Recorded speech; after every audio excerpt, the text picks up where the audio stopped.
या महिन्याच्या 13 तारीखला आम्ही महानगरपालिका आयुक्तांना भेटलो. मला 7-8 पत्र पाठवूनही आयुक्त भेटत नव्हते. मग त्या दिवशी आम्ही जबरदस्ती भेटायला गेलो होतो, परंतु त्यांनी समजूतदारपणा दाखवला आणि आम्हाला भेट दिली. आणि त्या भेटीमध्ये त्यांनी असं स्पष्टपणे आम्हाला सांगितलं की बेसचा संपूर्ण जबाबदारी घेणं ही आमची जबाबदारी नाही, कायदेशीरही नाही. किंवा बेसला अनुदान आम्ही देऊ, पण बेसची पूर्ण जबाबदारी आम्ही घेणार नाही. आणि त्यावेळी त्यांना मी निक्षून सांगितलं की बेसची जबाबदारी तुम्हाला घ्यावीच लागेल. महानगरपालिका नियम 134, 136 आणि 63 ही जी सदर आहे त्याच्यामध्ये क्लिअर कट कायदा काय सांगतो की बेसची संपूर्ण जबाबदारी ही महानगरपालिकेची आहे. महानगरपालिकेची कर्तव्य कुठची? रस्ते, शिक्षण, आरोग्य, त्याच्यानंतर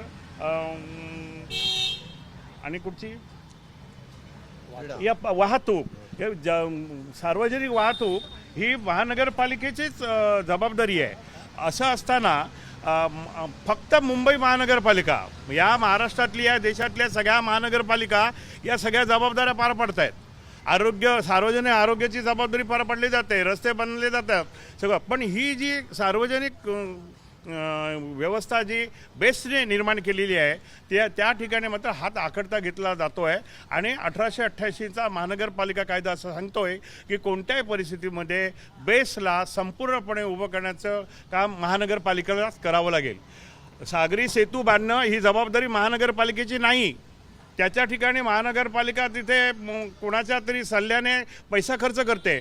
पण या मुंबईतल्या 48 लाख प्रवाशांना, ज्यांना जे 5 रुपयाचं तिकीट मिळतं आहे, गरीब आहेत, या गरिबांची ही रक्तवाहिनी तोडण्याचा प्रयत्न होतो आहे असं मला स्पष्ट वाटतं आहे. येत्या 2 महिन्यामध्ये याच्यावर जर निर्णय घेतला गेला नाही तर बेस्ट कर्मचाऱ्यांचे पगार थांबतील अशी परिस्थिती आहे. आज आम्हाला यांच्या 5 रुपये तिकीट ठेवण्यामुळे आणि हे वेटलीच्या ह्याच्यामुळे आमचं उत्पन्न बेसचं हे 60 कोटी रुपये दर महिना आलेलं आहे. आणि बेसला या वेटलीच्या लोकांना जो पैसा द्यावा लागतो आहे तो 58 कोटी ते 60 कोटीमध्ये आहे. याचा अर्थ मिळणारं सगळं उत्पन्न हे वेटलीचे मालक घेऊन जात आहेत. मग पगार आहेत, त्याच्यानंतर इतर गोष्टी आहेत, याचा 198 कोटी दर महिन्याला खर्च आहे.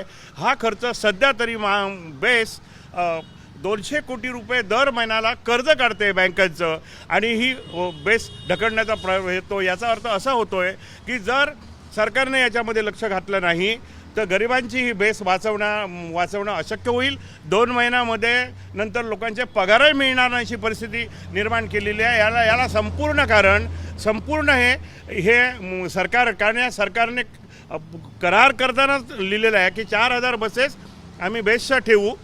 त्याच्यासाठी लागणारा बेसचा कर्मचारी वृंद हा असेल आणि मग उर्वरित हे लोकांची हे बघून आम्ही वेटलिस्टला परवानगी देऊ. आता असं झालं आहे की 2200 गाड्या वेटलिस्टच्या आहेत आणि फक्त 700 गाड्या आमच्या बेसच्या राहिलेल्या आहेत. आणि 35,000 बेसचा कर्मचारी होता तो 22,000वर आलेला आहे.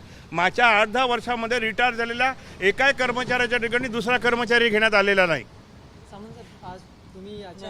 मागणी काय आहे? तुम्ही आंदोलनाची भूमिका सांगितली होती. उद्या आमचं आंदोलन आहे आणि काळी फीत लावून आम्ही माझे 24,000 कर्मचारी आणि या मुंबईतल्या म्हणून मी आज उद्धवजींना भेटायला आलेलो होतो. उद्धव साहेबांनी मला सहकार्य केलेलं आहे. त्यांनी सांगितलं उद्या या मुंबईतला सर्वसाधारण बेसमध्ये प्रवास करणारा मराठी अमराठी सगळा नागरिक उद्या काळी फीत लावून तुमच्या या आंदोलनामध्ये सहभागी होईल अशा तऱ्हेचं आश्वासन मला माननीय उद्धवजींनी दिलेलं आहे.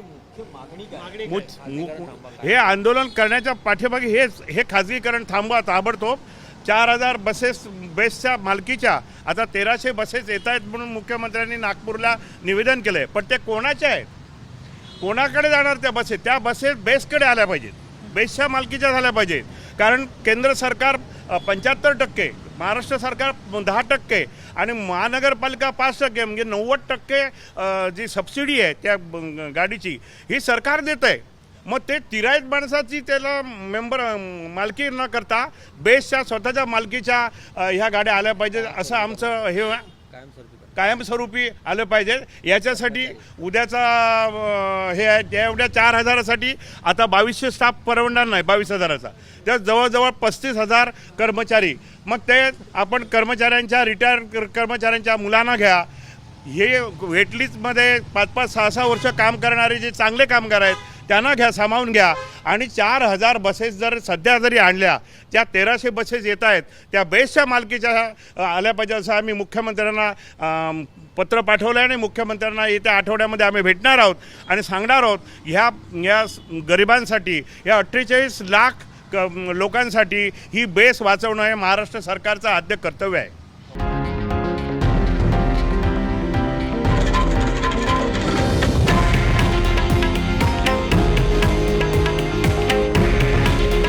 हे आहे देशातील नंबर 1 न्यूज नेटवर्क आणि आपण पाहत आहात TV9 मराठी.